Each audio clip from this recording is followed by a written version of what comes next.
reunião espírita. Existem as reuniões espíritas de caráter mediúnico e as reuniões espíritas de caráter doutrinário, como esta.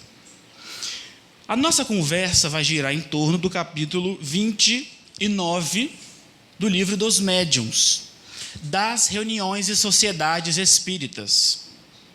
E por que debater a importância, a estrutura, o objetivo de uma reunião espírita? Allan Kardec, quando codificou o Espiritismo, depois de sua codificação, fundou uma sociedade espírita, um centro espírita, a Sociedade Espírita Parisiense de Estudos, chefiada pelo Espírito São Luís. E nesse capítulo ele sugere uma estrutura para as reuniões espíritas. As reuniões que aconteciam no centro espírita, dirigido por Allan Kardec, tinham todas uma primeira parte destinada ao estudo teórico e uma segunda parte destinada à prática, à conversa com os espíritos. Ele, inclusive, sugere uma estrutura de uma reunião espírita que tenha 4 fases. Uma primeira de leitura de comunicações obtidas em outras reuniões, comunicações mediúnicas. Uma segunda parte destinada a relatórios diversos. Uma terceira parte, aí sim, a parte destinada à conversa com os espíritos. E a última parte, a análise do que os espíritos transmitiram. Essa estrutura foi usada por Allan Kardec na sua época e atendeu aos objetivos da Sociedade Parisiense de Estudos Espíritas. Hoje em dia nós temos uma outra estrutura. Por exemplo, as nossas reuniões aqui, esta especificamente, não se destina a manifestações mediúnicas. É uma reunião doutrinária. Alguém prepara um tema, estuda este tema e traz as suas reflexões fundamentadas nas obras de Allan Kardec e em outras. Então, reuniões espíritas, no capítulo escrito por Allan Kardec, quando ele fala de reunião espírita, ele está falando de um momento destinado tanto ao estudo quanto à prática. E neste capítulo, que é muito importante, no item 324, começa Allan Kardec. As reuniões espíritas oferecem grandíssimas vantagens por permitirem que os que nelas tomam parte se esclareçam, mediante a permuta das ideias, pelas questões e observações que se façam, das quais todos aproveitam. Então, uma reunião espírita, seja ela de caráter doutrinário, de estudo teórico ou mediúnico, de caráter prático, se destina à permuta de ideias, a um debate, a uma construção do conhecimento.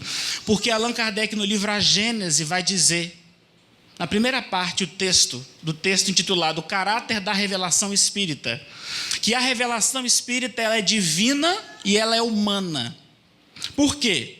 Divina enquanto permissão que Deus dá aos espíritos de se manifestarem ostensivamente, como aconteceram as manifestações na França e em outros lugares. E humana, porque os homens são convidados ao raciocínio, à análise, no caso de Kardec, a codificação dos princípios que os espíritos revelaram. Então, no espiritismo, os espíritos não fazem tudo. Os espíritos impulsionam, os espíritos provocam e os homens analisam, os homens raciocinam, os homens pensam, os homens concluem. Isso nós começamos com Allan Kardec, o codificador do espiritismo. Segue o codificador.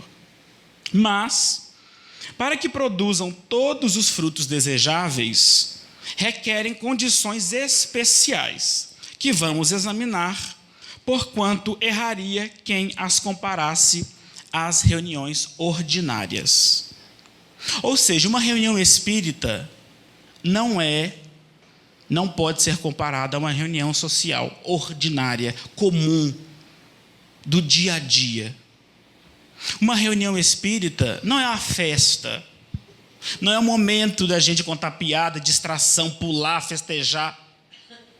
Não é uma reunião ordinária, uma reunião do cotidiano, é uma reunião de debates. É evidente que o bom humor, que o relax, que a conversa fraterna, que o abraço, que o riso faz parte da saúde mental.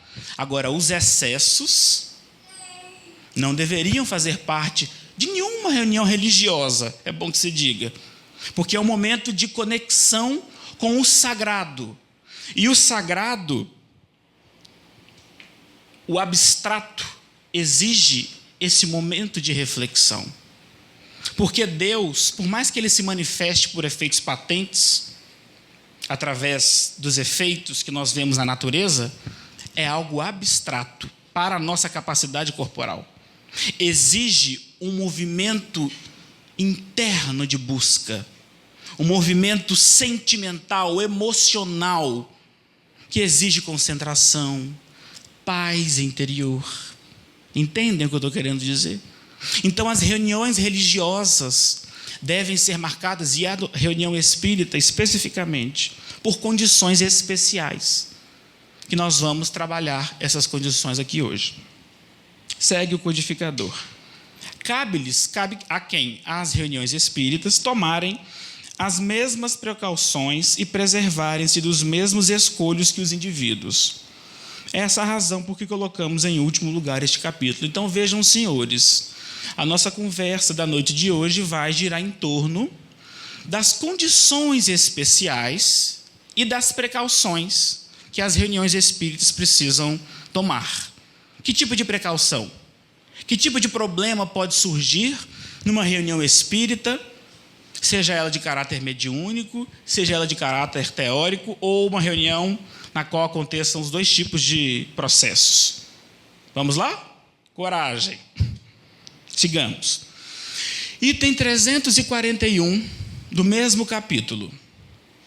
Essas condições, diz Kardec, se contêm todas nas disposições morais dos assistentes e se resumem nos pontos seguintes. Então, as condições especiais referidas por Kardec lá no item anterior se refere às condições morais dos assistentes, das pessoas que participam da reunião. Quando nós fazemos parte de um grupo espírita, de estudo, por exemplo, vamos pensar não na nossa reunião aqui pública, que ela tem um outro caráter. Vamos pensar naqueles grupos de estudos teóricos ou de estudos práticos. Nós precisamos observar as nossas disposições morais. Estamos nos esforçando para aplicar os princípios do Espiritismo?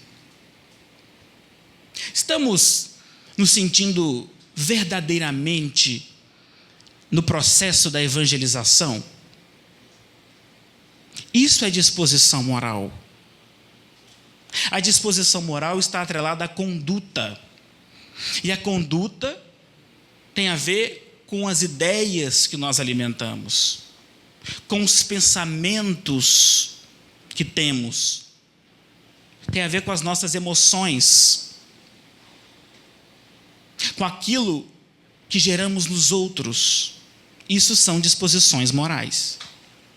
Então, as condições para que uma reunião espírita atinja o seu objetivo estão associadas às condições morais, às disposições morais dos seus assistentes, dos seus membros. Primeira condição, elencada por Allan Kardec: perfeita comunhão de vistas e de sentimentos. Perfeita comunhão de vistas e de sentimentos. E o que é isto? Precisamos ter um objetivo comum. Se estamos em um grupo de estudos, o que é que vamos estudar? O que estamos fazendo aqui? Aonde queremos chegar? Sentimentos. O que me leva a participar deste grupo? É curiosidade? É curiosidade, sim, porque a curiosidade é louvável até determinado ponto, mas também é disposição para a melhora.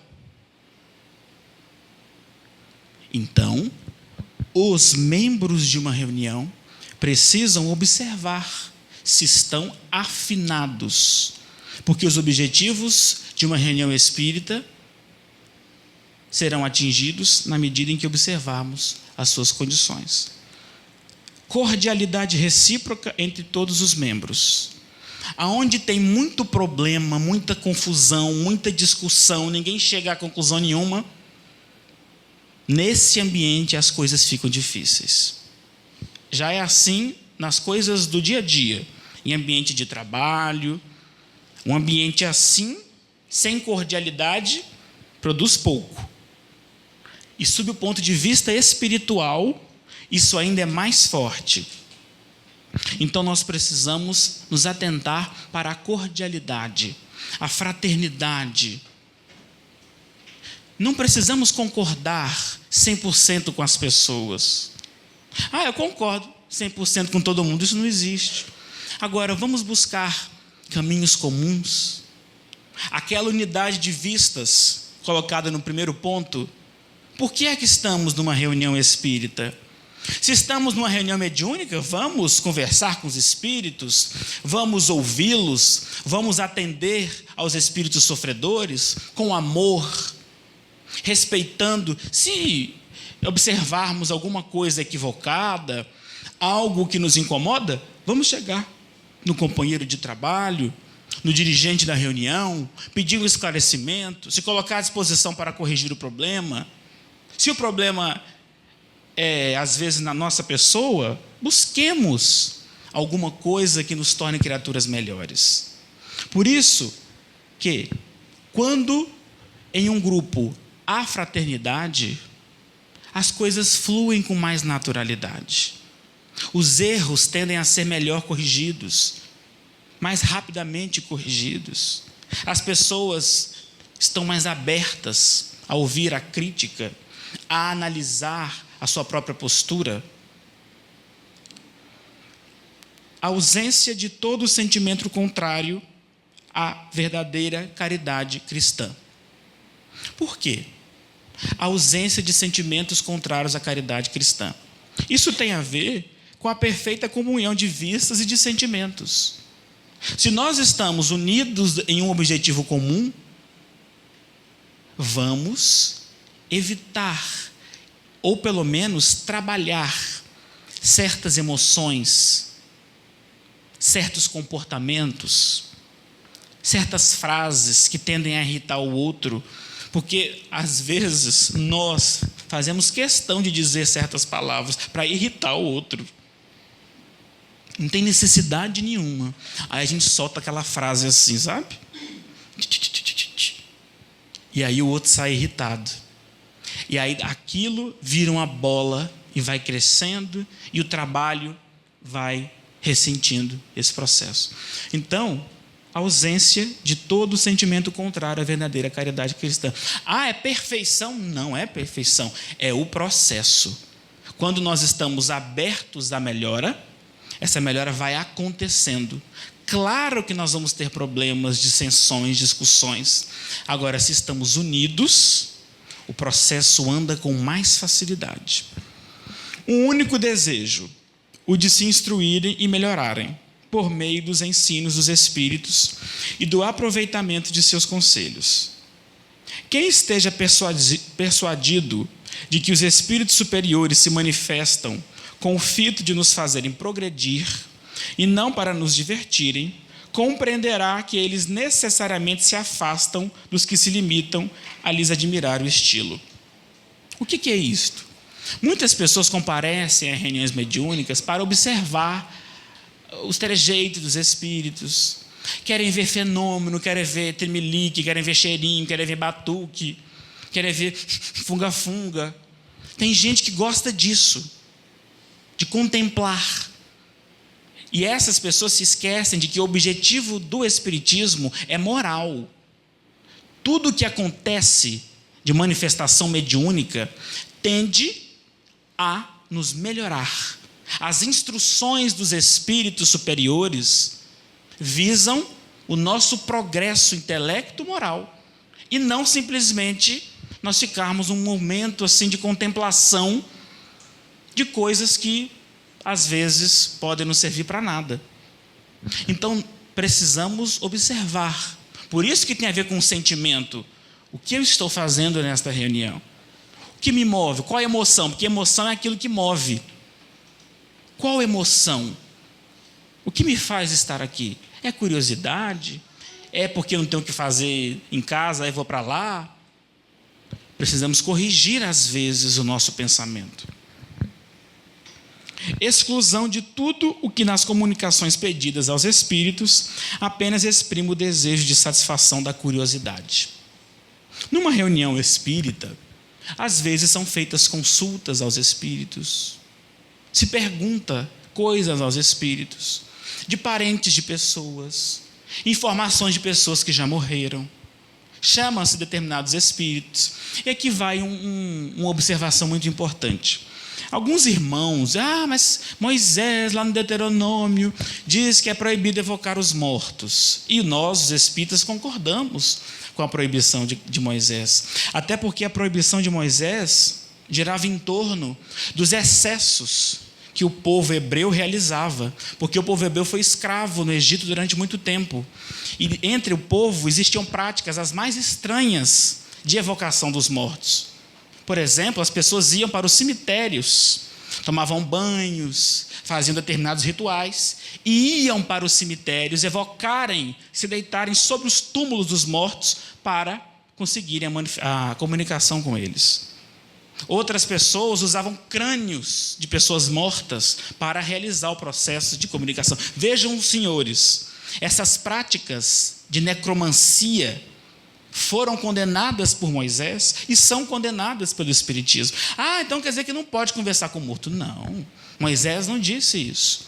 Moisés estava indo contra os excessos, porque se ele proíbe a evocação, é porque ela existe, é porque ela é possível. Inclusive, no próprio Antigo Testamento, nós vamos perceber vários reis, às vezes, consultando oráculos.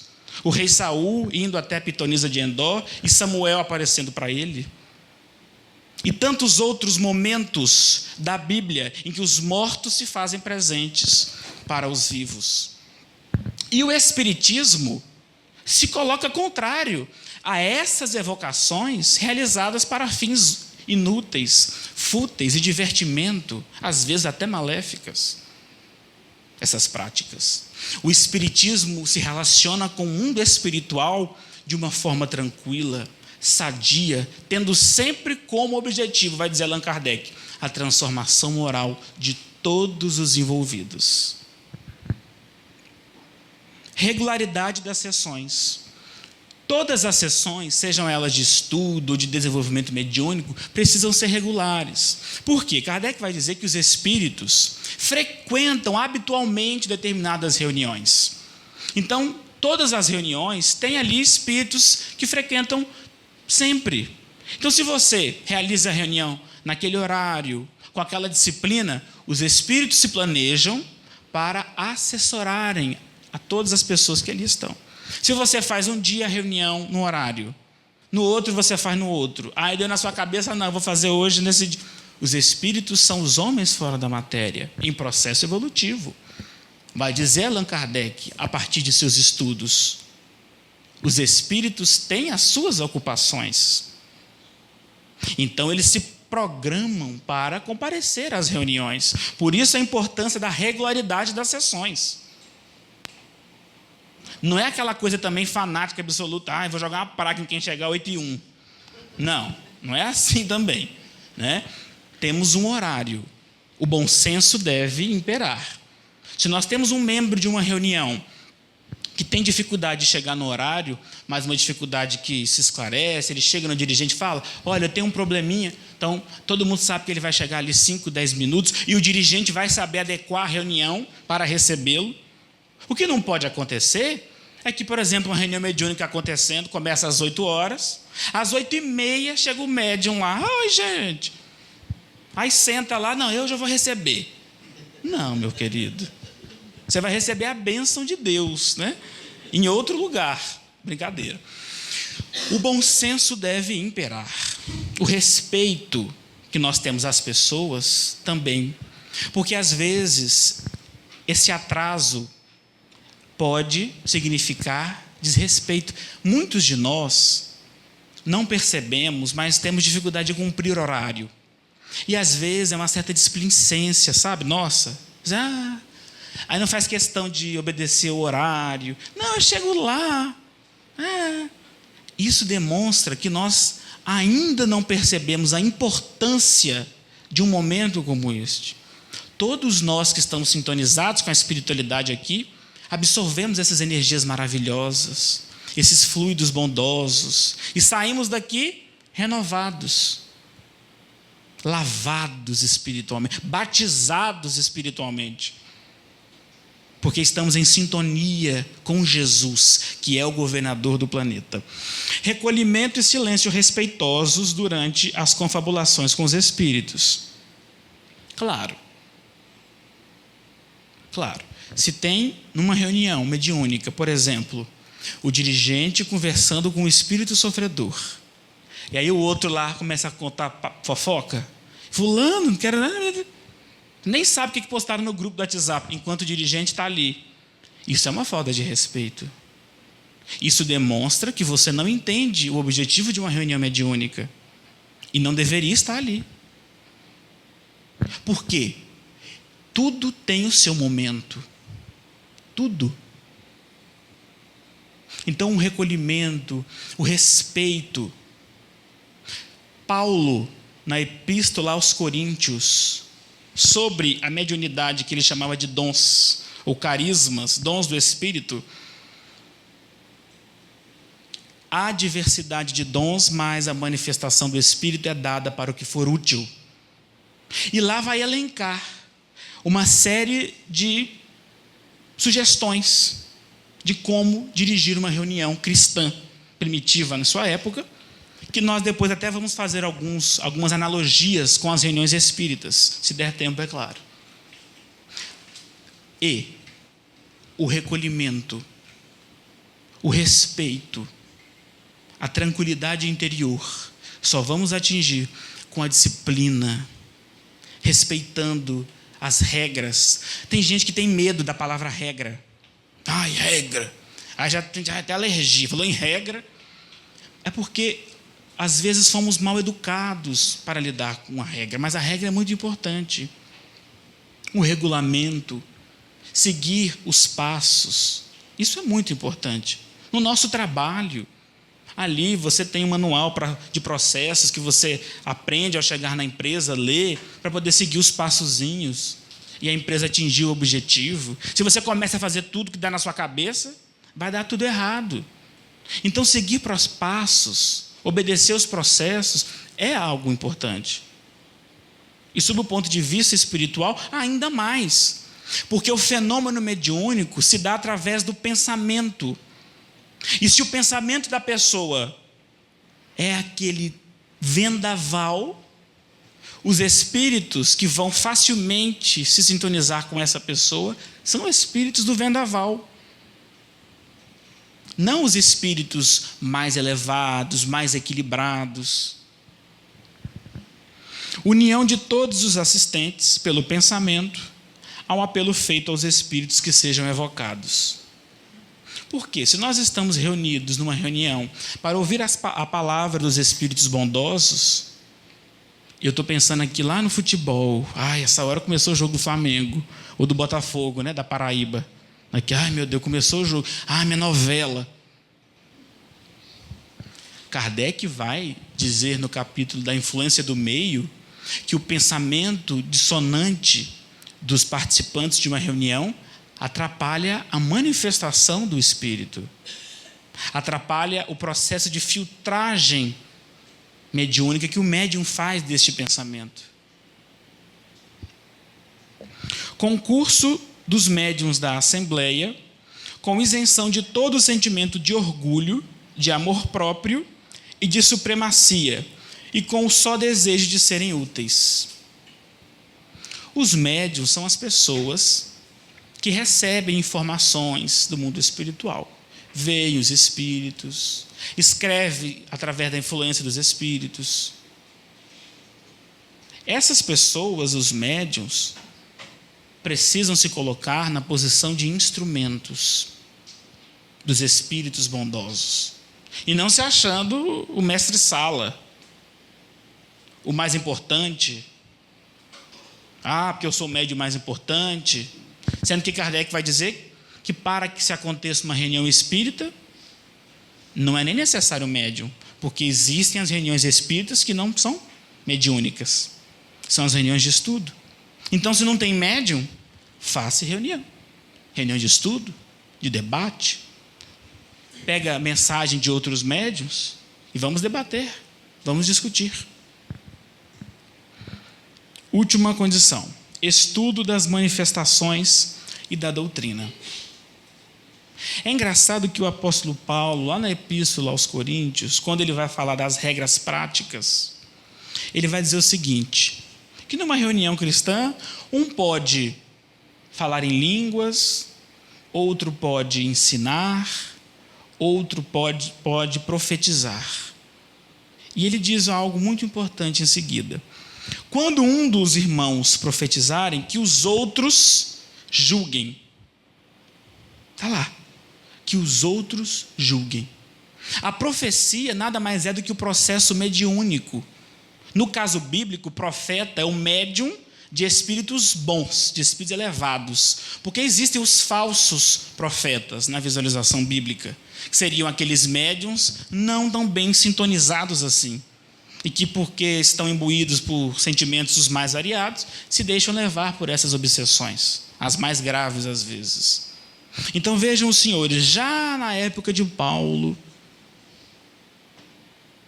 e para não falar só de Paulo, acerca do estudo das manifestações dos Espíritos, lembremos João, na primeira epístola: não creais em todos os Espíritos, vede primeiro se eles são de Deus. Por quê? Porque a pessoa, o médium, pode receber informações de um mundo espiritual não tão elevado assim. Analise, pondere, e lá ele ainda dá orientações muito claras. Diz assim: se o espírito não confessar que Jesus viveu na carne, ele é mau. Então ele dá orientações adequadas à época, adequadas ao contexto. Mas vejam, os espíritos se manifestavam nas comunidades cristãs e havia uma preocupação com a análise do que os espíritos falavam, já na época do cristianismo primitivo. E alguns irmãos de algumas igrejas que não estudam a Bíblia podem fazer um estudo que eu não sei de onde é que é, porque quando nós pegamos a Bíblia e vamos ler, com todos os problemas de tradução, as coisas estão claras, claríssimas. O mestre expulsando demônios, o mestre curando leprosos, o Espírito Santo inspirando Estevão no Atos dos Apóstolos, o Espírito mandando Filipe, lá em Atos, ir para determinada estrada, e lá diz assim: se aproxima dessa pessoa, e a pessoa está lendo um trecho de Isaías, e o Espírito diz assim: esclarece. E depois de esclarecer, Filipe é transportado, diz o texto de Atos. Provavelmente um fenômeno de transporte mediúnico, um fenômeno de efeito físico. Estevão, diz o livro de Atos, sendo rebatido, contraditado, mas as pessoas não podiam resistir à força da sabedoria do Espírito que o inspirava. E várias passagens do livro de Atos. Espírito para cá, espírito acolá, espírito que aparece para Pedro. Vejam os senhores. Mas Moisés, vamos retomar, proibiu a evocação dos mortos.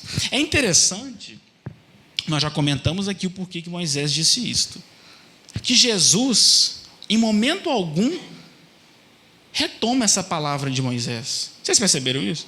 Moisés proibiu a evocação dos mortos, ele proibiu a necromancia. Ele estava falando dos excessos que o povo egípcio cometia em torno da manifestação dos Espíritos. E é o próprio Moisés que aparece para Jesus no Monte Tabor, na Transfiguração, junto com Elias. O próprio Moisés. os mortos voltando. Já comentei a aparição de Samuel a Saul na casa da pitonisa de Endor. Então nós vamos observar que a doutrina espírita estuda as coisas com tranquilidade.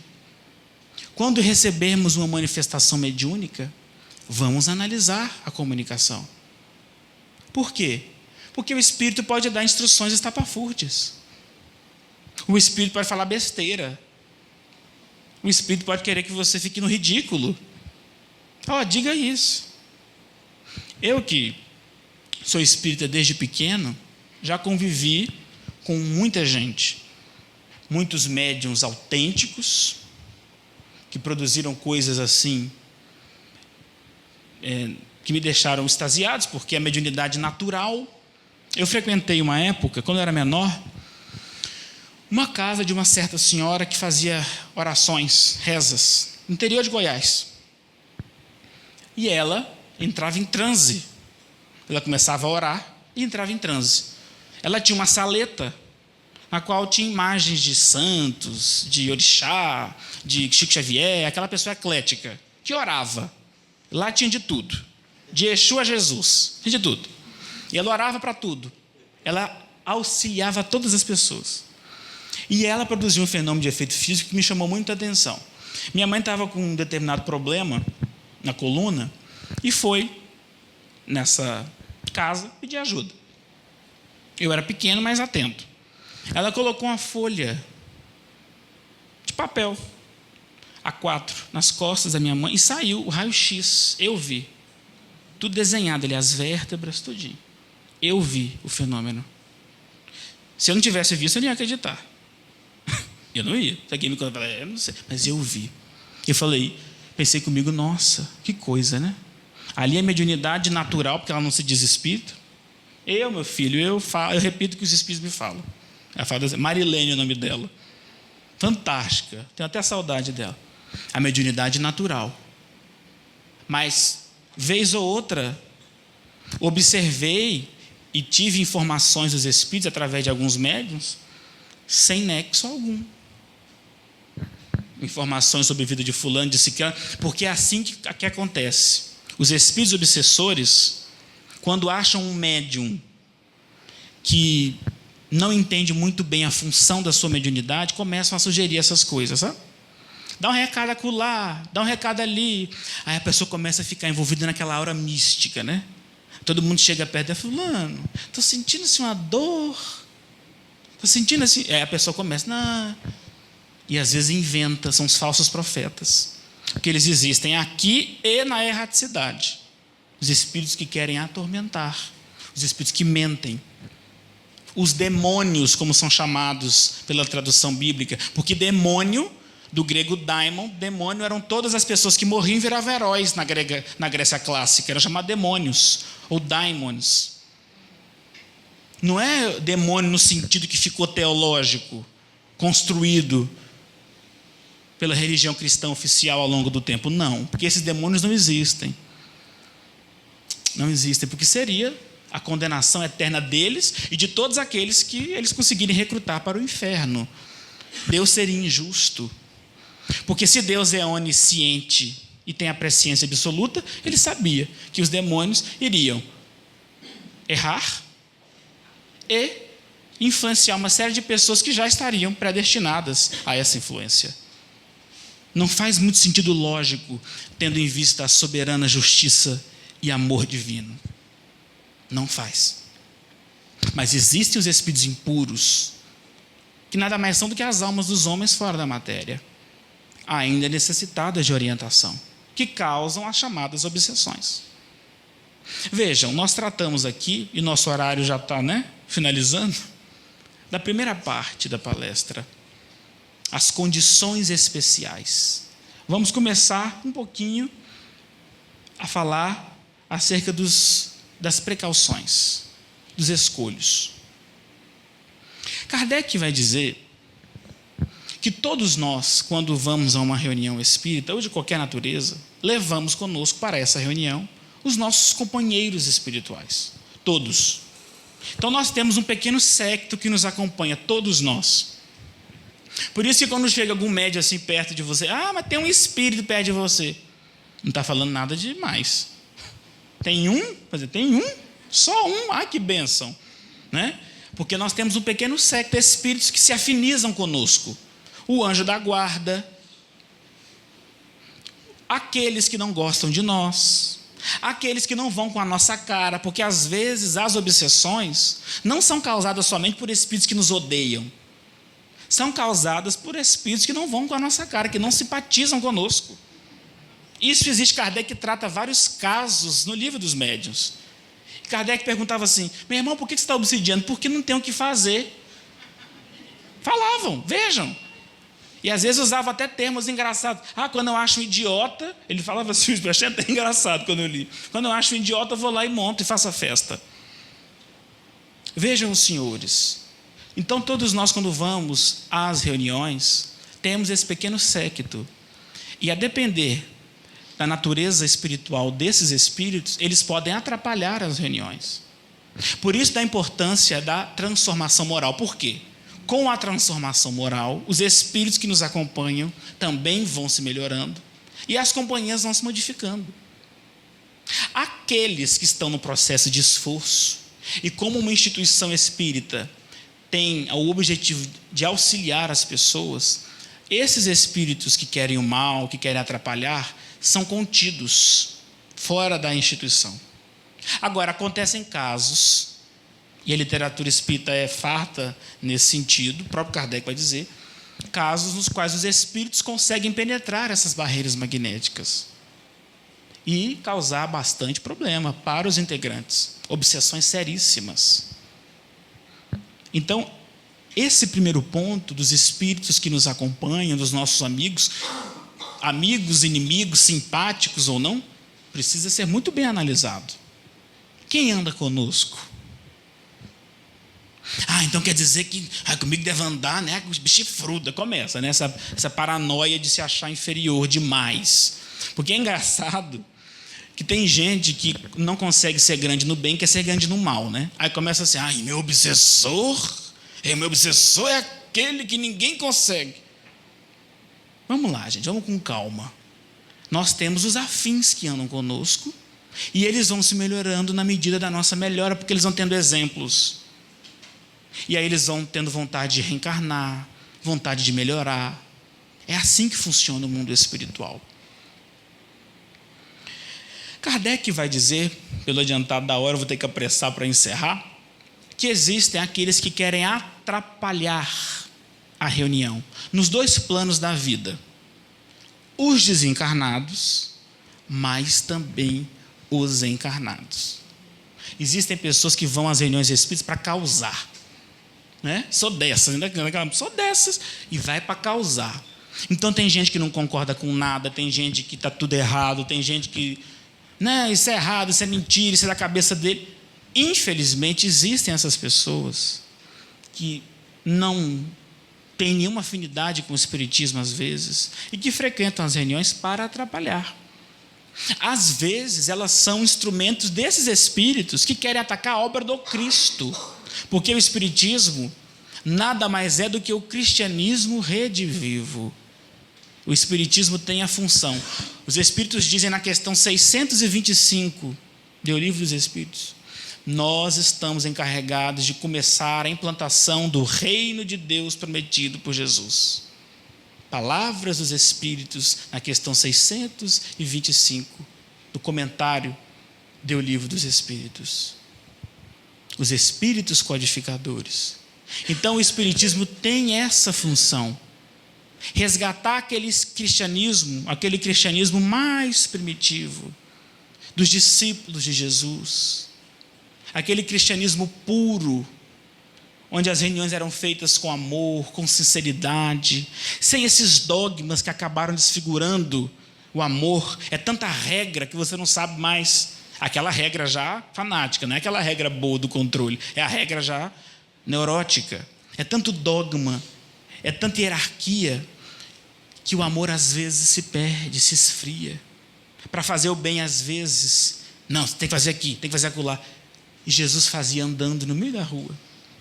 Aí as pessoas apontavam: esse aí É o Messias o que senta com esse tipo de gente, com cobrador de imposto?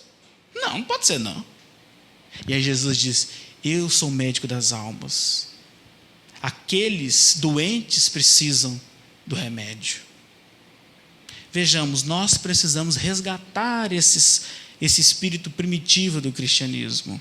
E o espiritismo colabora e muito com isso. Nosso horário, infelizmente, já chegou ao fim. Que Jesus nos abençoe, que Deus renove as nossas oportunidades. Muita paz, meus irmãos.